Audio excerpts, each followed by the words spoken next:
Bonjour et bienvenue à tous dans cette interview. Aujourd'hui, nous discuterons avec la professeure Hélène Française, enseignante d'histoire et de français dans notre établissement. Grâce à son témoignage, nous plongerons dans le passé en examinant l'histoire de ses grands-parents qui ont aidé de nombreux juifs pendant la Seconde Guerre mondiale. Tout d'abord, merci d'être avec nous aujourd'hui. J'aimerais commencer en vous demandant de nous expliquer l'histoire de vos grands-parents, comment ils ont réussi à sauver ces vies et quelles difficultés ils ont dû affronter. Alors, bonjour à vous et merci de votre interview. Alors, mes grands-parents sont des commerçants pendant la Seconde Guerre mondiale et ma grand-mère possédait un hôtel-pension-restaurant qui se trouvait à Paimpol sur la côte bretonne près de la Manche. Cette région était occupée par l'armée nazie depuis 1940 et cette histoire, ou plutôt ces histoires, vont se dérouler en 1944, à partir de 1944. Mes grands-parents, dans le café-restaurant, possèdent également un dépôt de tabac. Et au moment où il va y avoir le débarquement, la prévision du débarquement de juin 1944, et que les soldats américains et anglais arrivent, ils vont donc aller sauver énormément comme mon grand-père et le boucher qui travaillait en face vont aller sauver des soldats américains et anglais, et puis ils vont cacher des personnes dans le dépôt de tabac qui se trouvait au-dessus du restaurant.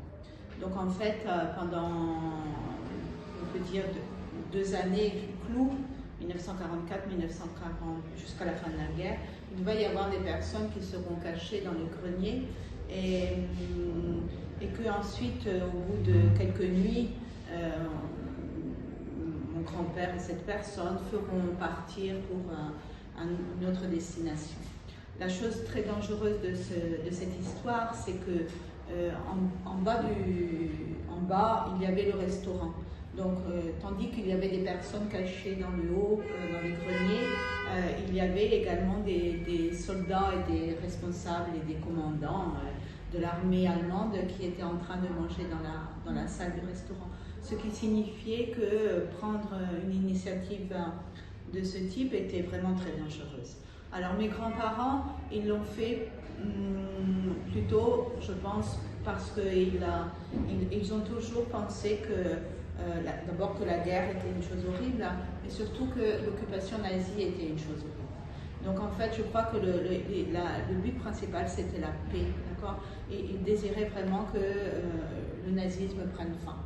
Et c'est pour ça qu'en fait, ils se sont un peu jetés en l'eau à cacher des personnes pour leur permettre de s'échapper, pour permettre également aux soldats anglais et américains de pouvoir partir sur les lieux du débarquement ensuite. Comment la communauté autour d'eux a-t-elle réagi? Était-il au courant de l'engagement des Juifs?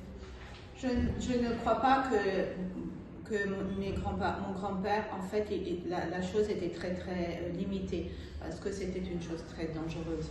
Donc en fait, je crois qu'il y avait quelques personnes qui connaissaient qu'ils allaient chercher des personnes et qu'ils les cachaient, mais je crois que c'était vraiment très limité parce que si cette chose s'était diffusée, on sait très bien qu'ils auraient non seulement subi l'arrestation, mais ils auraient été fusillés par l'armée allemande parce que c'était un acte de résistance en fait. Donc en fait c'était très difficile de pouvoir communiquer ces choses uns aux autres.